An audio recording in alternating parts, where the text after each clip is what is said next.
Chapter 8, Attaining the Supreme. Arjuna inquired, O my Lord, O Supreme Person, what is Brahman? What is the self? What are fruitive activities? What is this material manifestation? And what are the demigods? Please explain this to me. Who is the Lord of sacrifice, and how does he live in the body, O Madhusudana? And how can those engaged in devotional service know you at the time of death? The Supreme Personality of Godhead said, the indestructible, transcendental living entity is called Brahman, and his internal nature is called Adhyatma, the self. Action pertaining to the development of the material bodies of the living entities is called karma, or fruitive activities. O best of the embodied beings, the physical nature, which is constantly changing, is called Adi Bhuta, the material manifestation. The universal form of the Lord, which includes all the demigods like those of the sun and the moon, is called Adi Daiva.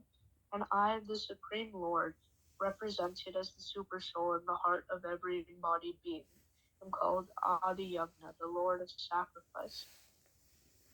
And whoever at the end of his life quits his body remembering me alone at once attains my nature. Of this there is no doubt.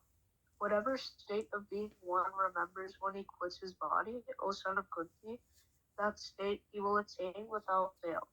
Therefore, Arjuna, you should always think of me in the form of Krishna and at the same time carry out your prescribed duty of fighting. With your activities dedicated to me and your mind and intelligence fixed on me, you will attain me without doubt. He who meditates on me as the Supreme Personality of Godhead, his mind constantly engaged in remembering me and deviated from the path, he, O Partha, is sure to reach me.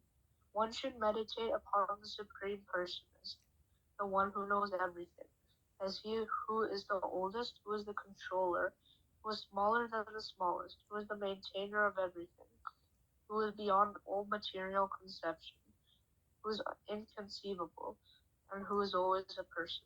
He is luminous like the sun, and he is transcendental beyond this material nature.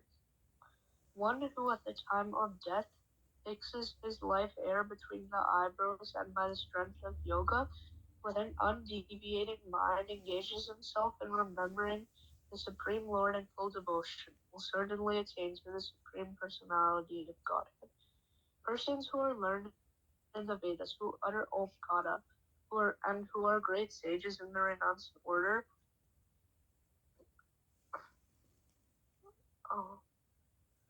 enter into Brahman. Desiring such perfection, one practices celibacy. I shall now briefly explain to you this process by which one may attain salvation.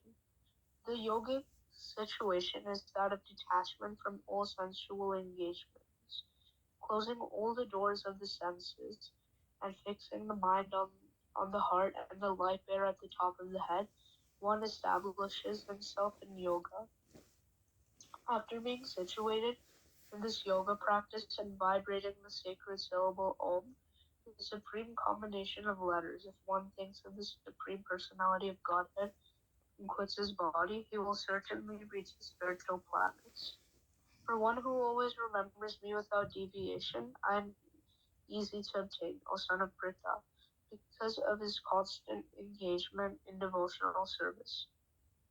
After attaining me, the great souls who are yogis in devotion never return to this temporary world, which is full of miseries, because they have attained the highest perfection.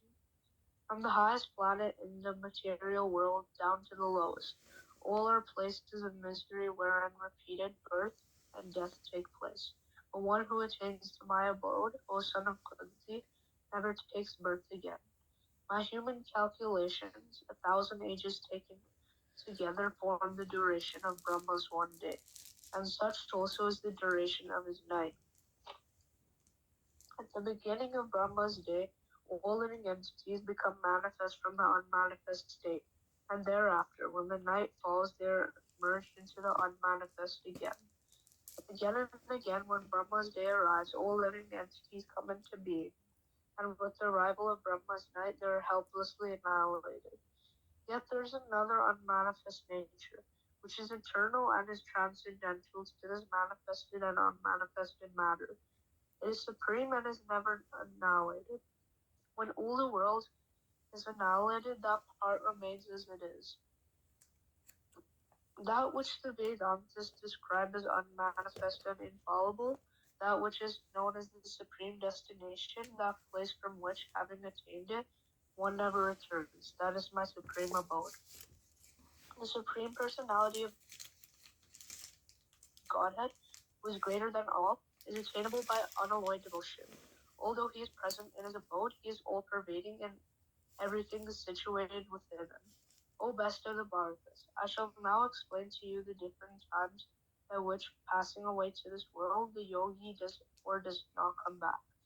Those who know the Supreme Brahman attain that Supreme by passing away from the world during the influence of the fiery god, in the light and an auspicious moment of the day, during the fortnight of the waxing moon, or during the 6 months when the sun travels in the north.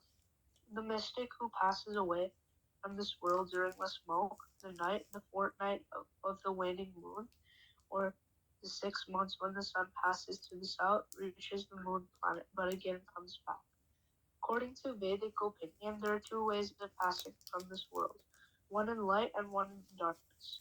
When one passes in light, he does not come back. When one passes in darkness, he returns. Although the devotees know these two paths, O Arjuna, they are never bewildered. Therefore, be always fixed in devotion. A person who accepts the path of devotional service is not bereft of the results derived from studying the Vedas, performing sacrifices, undergoing austerities, giving charity, or pursuing philosophical and fruitive activities.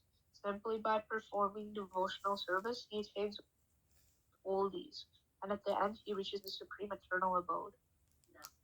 Thus ends Srila Prabhupada's translation.